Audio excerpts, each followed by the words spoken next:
Hey all, welcome to Homeschool. Hope everybody are doing good. And I'm back with class 10 science revision series for the students, those who are writing 2022 board examination. Fine. Already I have covered 3 videos on this where you will find the important concepts on chemistry, important concepts on biology. And in this video, I have come up with important concepts that you need to concentrate more for physics. Okay, fine. See, first and foremost, there are 4 chapters under physics that you have to face for board examination. First one is electricity, that has got a weightage of around 6 to 7 marks. And later you have this magnetic effect of electric current, the weightage is 5 to 6 marks.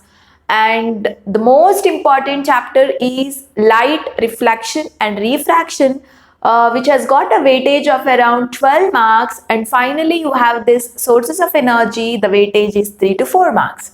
Okay, so let us try to discuss all important aspects of electricity. Fine. So here in electricity, the very first thing that you need to know is the different devices and their use. Okay, like we have this ammeter, right? So ammeter is there, voltmeter is there, right? And then rheostat or variable resistance is there, and later we have this switch. Okay, so what is the use of ammeter? You see, ammeter is the one that measures electric current. I in the sense electric current. Voltmeter is the one that helps in measuring potential difference or voltage, right? And rheostat is the one which controls or regulates current, okay? Or you can also see it as this rheostat can help in increasing or decreasing resistance. When resistance is increased or decreased, automatically you will observe variation in current, right? So helps in controlling current in a circuit, or helps in increasing or decreasing the resistance. Okay, so both answers are fine. And switch, the purpose of switch is to make a circuit or break a circuit. Okay, so if you want to make a closed circuit or you want to have a broken circuit, switch will help. Okay, but these 3 are very important. And another instrument is there, that is galvanometer, that you will come across in the magnetic effect of electric current. You know, galvanometer helps in detecting the presence of current. Okay, so helps in detecting current. Ammeter measures how much current is running in a circuit, whereas galvanometer helps in detecting whether the current is present in a circuit or not there in a circuit. Okay, so this difference is very important. And not only that, and how ammeter and voltmeter is connected in a circuit, that's also important. Ammeter is always connected in series, okay, and voltmeter is always connected in parallel, right? So these are the most important concept. Definitely on the devices, 1 mark, either 1 mark question or MCQ question can be asked on these devices. Okay, so this is one of the most important aspect that you need to know. Okay, so after that you will have to concentrate on certain definitions here, like what is electric current, right? So what is electric current? It is nothing but rate of flow of charges is called electric current, and its formula I is equal to Q by T, whereas Q is nothing but charge, its unit is coulomb, and T is nothing but time and its unit is second. But what is the SI unit of electric current? It is ampere. So you must know the units of electric current also. So likewise you have other definitions like potential difference, right? So potential difference, and this potential difference unit is what? Volt. Okay, and then you have this resistance, and the unit of resistance is ohms, and you also have something called resistivity. Resistivity unit is ohm meter, and you have this power. So the unit of power is watt. Okay, so units are also very important, especially the electric current unit ampere, potential difference unit volt, resistance unit is ohm, resistivity it is ohm meter, power it is watt. Okay, so these are some units, and also they may ask you the definition of 1 ampere. What is 1 ampere? What do you mean by 1 volt? What do you mean by 1 ohm? Okay, so this is how sometimes the definitions also can be asked. Okay, so this is another important concept that you need to concentrate, all definitions and their units. And coming to the most important concept, that is Ohm's law. So they'll ask you, what is Ohm's law? Okay, so it is a relationship between potential difference and electric current, right? So potential difference is directly proportional to electric current provided the temperature remains constant. And you should write that definition and give an equation. So V is directly proportional to I and V is equal to IR we write, whereas R is equal to constant here, that is resistance. Okay, so Ohm's law is another important topic. Coming to our next topic, that is factors on which the resistance depends. Okay, or factors affecting resistance. So this is also very important, guys. So most of the previous year question papers, if you look at, you will definitely find this question. Okay, so factors affecting resistance. So majorly there are three factors. You should at least remember three factors, guys. So the first factor is resistance is directly proportional to length of a conductor. Second factor is resistance is inversely proportional to area of cross section of conductor. And coming to third point, resistance is directly proportional to temperature. Okay, and fourth point, if you remember, you can mention it is it also depends on nature of material. Okay, so these are the four factors on which resistance depends. So this is one of the most important question. Many times it was asked, so don't neglect. And coming to the fourth topic, you have these diagrams, right? Resistors connected in series and resistors connected in parallel. Okay, so those diagrams are important and problems can also be asked. Okay, so you have to work on the problems that are given in your textbook, especially the worked examples. So they have given some questions as in-text questions. Okay, some solved problems are already there in a textbook. Say it is very important to solve or to practice those textbook problems. I mean to say solved examples. Okay, so this year maybe they concentrate on solved examples. So don't forget to work all solved examples that is given in a textbook. Okay, so very important. Concentrate the problems that come on series and parallel. Okay, very important. They may give you one circuit diagram and carefully you should observe and think over whether they are connected in series or parallel. Okay, so whatever they'll ask you, that you should calculate and give. Fine. So this is one more aspect that you need to be careful with. And coming to the next important question from electricity is, what is Jowl's law of heating? Okay, so they may ask you the definition of Jowl's law of heating.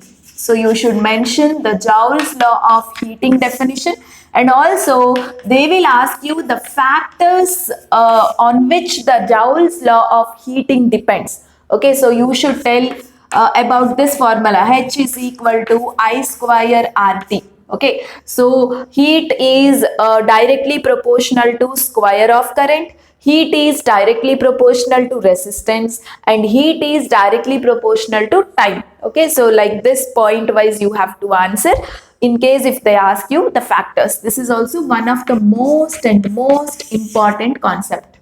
Okay, and coming to the last aspect of the chapter, that is power. So what do you mean by power? Power is nothing but energy consumed, okay, in a particular amount of time is called power. And you have this very famous formula, P is equal to VI. Okay, so on this problems can be asked. Okay, so from the chapter electricity, definitely for 3 to 4 marks problems are asked, and most importantly you should concentrate problems on power. Okay, so they may ask you the cost problems. Okay, so the cost, say this much watt refrigerator is used for these many hours, find out the energy used and the cost. Okay, so cost problems you have to focus more. And coming to series and parallel circuit diagram, they'll give you, so they'll ask you to calculate total resistance or total current. And third important aspect is resistivity problems. Okay, so these are the 3 problems that you need to concentrate, guys. One is problems on power and cost related. Okay, and the second one is problems on this series and parallel. Okay, series and parallel. And the third aspect is problems on resistivity. Okay, resistivity, that is you have this formula, R is equal to rho into L by A. Okay, so they may give you R, they may give you L and A, they'll ask you to find resistivity, or they'll give you rho, L and A, they'll ask you to find resistance. Okay, so these are the important problem oriented concepts that you need to remember. Okay, so that is all from the chapter electricity that you should focus. And coming to the chapter magnetic effect of electric current. See, this chapter is a very simple chapter. Here also you have some compulsory questions that may come for the examination. So here you need to focus is thumb rules. Okay, so you have to focus the thumb rules. So you have the 3 thumb rules here. One is Maxwell's right hand thumb rule. So you have Maxwell's right hand thumb rule. Okay, and second one is Fleming's left hand thumb rule. The third one is Fleming's right hand thumb rule. Okay, so all the 3 thumb rules definition is very important, guys. So let us briefly revise what may be this Maxwell's right hand thumb rule. Okay, Maxwell's right hand thumb rule mainly talks about the direction of magnetic field in a current carrying straight conductor.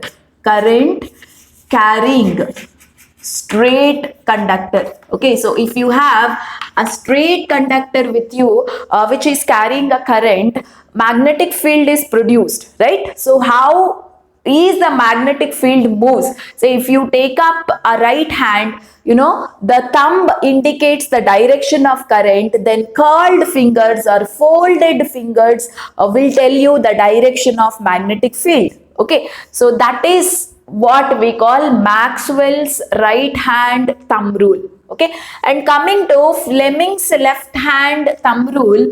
So here if you keep thumb, forefinger and middle finger mutually perpendicular to each other, say suppose this is thumb finger, okay, so this is forefinger, this is middle finger. Okay, middle finger.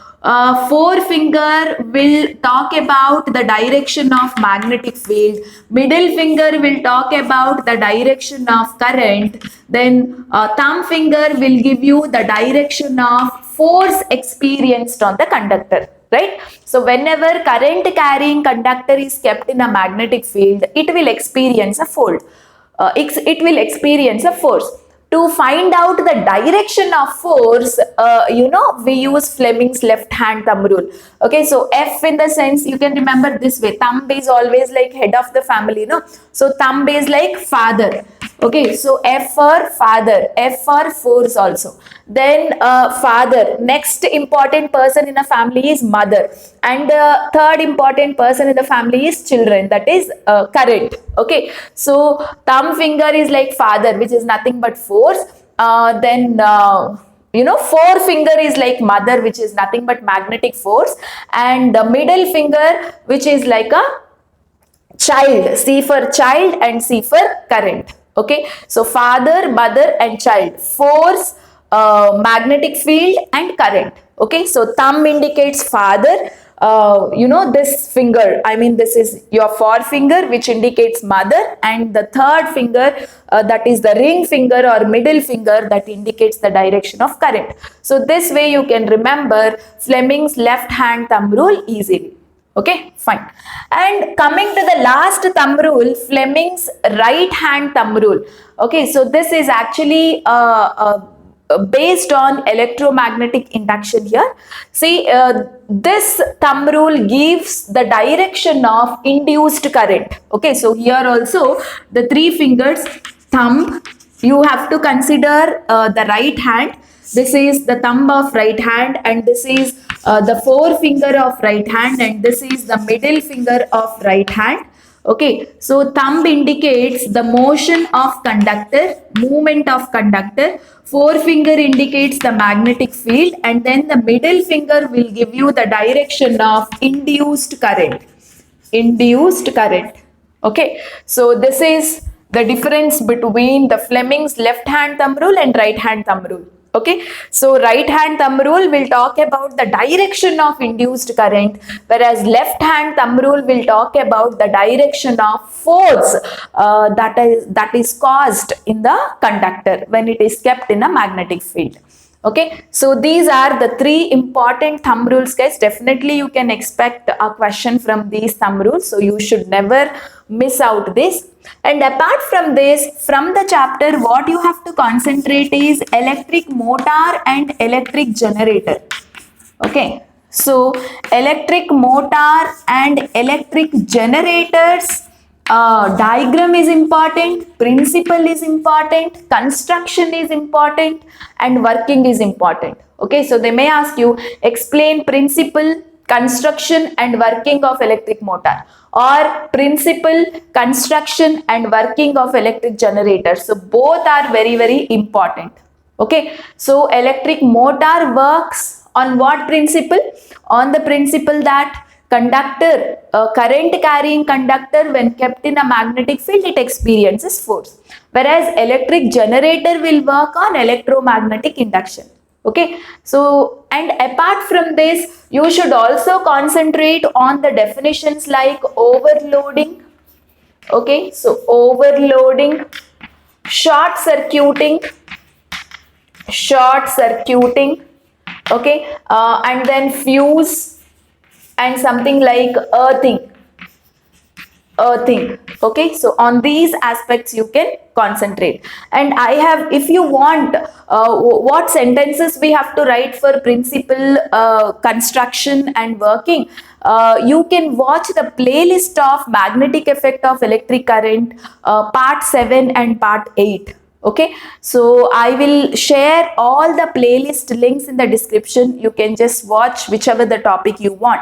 Okay, so the last parts of magnetic effect of electric current, the playlist has got theory aspects. I mean, those videos will help you out how actually you have to write the points and what points you can mention, all that. Okay, so this is all about magnetic effect of electric current. Now we will move on to the important concepts that you should concentrate on the chapter light. Okay, see guys, from this chapter, definitely 3 marks. For 3 marks, one ray diagram is compulsorily asked. Okay, so either ray diagram from mirrors or ray diagram from lenses. 3 mark question, one question will definitely come. And coming to the other 3 mark question, it will be definitely on problems. Okay, so they will give you U value, that is object distance, and they'll give you F value and they'll ask you to calculate V, that is image distance, or they'll ask you to calculate magnification, okay, or they'll ask you to calculate height of the image. So among the three, anything can be asked. So you have to calculate, and after calculating you should tell its nature, whether the image is real or inverted. That also they'll ask you. So you should tell about that also. Okay, so you should concentrate on a problem, you should concentrate on a ray diagram, and coming to the next aspect, you should concentrate on laws of reflection, or laws of refraction. So both are very, very important, guys. So on these 2 marks can be asked. Okay, so and the third most important aspect is uses of concave and convex mirrors. So on this you can expect around 2 marks. Okay, and finally power of lenses. It is that power of lenses. Okay, so you have this P is equal to 1 by F. They'll give you power, they may ask you to calculate focal length, or they'll give you focal length and they'll ask you to calculate power. In case if the focal length is given in centimeter, this is a formula you have to use. If the focal length is given in meters, this is the formula. In case if the focal length is given in centimeter, in the numerator add 1000 and calculate. Okay, so if focal length is given in centimeter, this formula. If focal length is given in meter, this formula. So you have to be careful how the focal length is given. Okay, not only that, here you should also focus on the definition of diopter. Okay, so what is diopter? Diopter is the unit of power. Okay, so what is diopter? This also can be asked, right? So apart from this, they may ask you like 1 mark question, what is Snell's law? Okay, and all that. And most importantly, terms. Okay, so you have various terms in case of mirrors and lenses. In case of mirrors, you have a term like pole, principal axis, right? Principal axis is there, and you have this aperture, focal length is there, right? So, and in case of lenses, you have something called optic center, and the radius of curvature. Okay, center of curvature. So on all the terms at least 1 mark may come. Okay, their definition directly as 1 mark they may ask you, or they may ask you in the form of MCQs. Okay, see, actually out of 12 marks, the entire chapter is for 12 marks. Out of 12 marks, 3 marks they'll ask from ray diagram, 3 marks definitely from problem. So there only you have got the 6 marks, and 1 mark from the terms, that is 7 mark, and from this 8, 9, okay, laws, okay, then 11, 12, that is from concave, convex mirror, either this or this. Okay, so from both of them I'll consider only 2 marks, and remaining 1 mark, power of lenses they may ask you. And apart from this, if they have to ask a question, it can be from the topic refractive index. Okay, so what is refractive index? Or refractive index of diamond is 1.55. What does it mean? Okay, so such questions can be asked on the light chapters. You have to be very, very careful. And if you want to know how to draw ray diagrams easily, for that also I will provide the playlist of light chapter in the description. Okay, so you can just check it out. Okay, in a video where ray diagrams are there. And if you want to know about problems easily, textbook problems, if you want to solve it easily, for that also you can refer the last video of the light chapters playlist. Okay, so on everything I made separate videos. You can watch those videos. Playlist is provided in the description.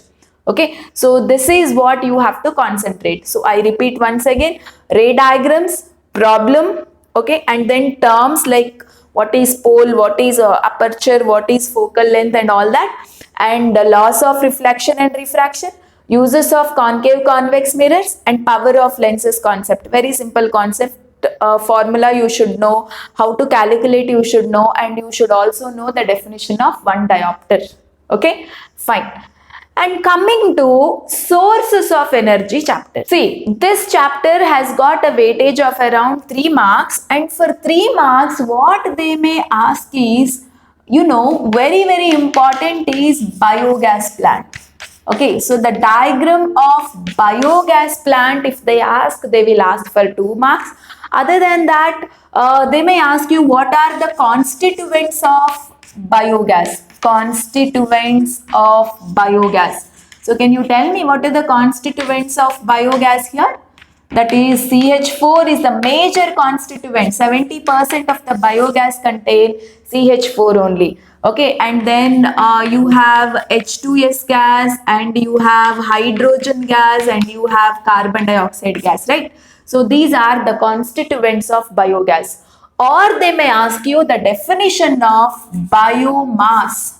Okay, they may ask you the definition of biomass. So what is biomass? It is the dead plant and animal waste. By decomposition of this biomass, one can make biogas, right? So the dead plant and animal waste is called as biomass. Okay, fine. So this is one important concept, and also here you must know what is the use of slurry. So what is slurry? Slurry is the waste that is produced during the extraction of biogas, and this slurry is rich in nitrogen and phosphorus. Because of that, it can be used as a manure in agriculture, right? So this is also very important, and there is one very famous question here: why biogas or biomass or biogas is a boon to farmer? It is because during biogas production, slurry, which is rich in nitrogen and phosphorus, can be used as a manure in agriculture. That is the reason biogas plant is a boon to farmer. This is a very important question. Okay, so this is one aspect that you have to concentrate, and other than that, you should also know about the fossil fuels. Okay, so they may ask you what are fossil fuels. Okay, fossil fuels and their advantage and disadvantages. Majorly disadvantages you must know. Disadvantages of using fossil fuels. When you use fossil fuels for generation of electricity or for any other purposes, they leave lots of dangerous gases, acidic oxides they will liberate. Okay, and that causes air pollution, water pollution, right? It's very harmful to the environment. So disadvantages of fossil fuels you must know, and later you should also know certain definitions like geothermal energy. Okay, so geothermal energy, wind energy. What is wind energy? They'll ask you, or they may ask you a definition like wind farm. So what do you mean by wind farm? Many windmills are set in one particular area. That area is called as wind farm, isn't it? So, and ocean thermal energy, okay, and about nuclear energy also questions can be asked. So in case of nuclear energy, advantages and disadvantages they may ask. What is nuclear energy?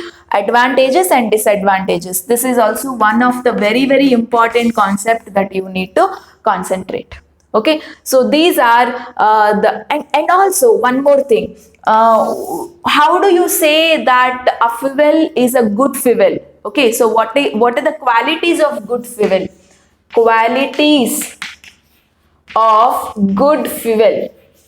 okay, or qualities of good source. I mean, it should be easy to transport, it should be easily accessible, and a little amount of fuel should give large amount of energy, and all that points you have to mention.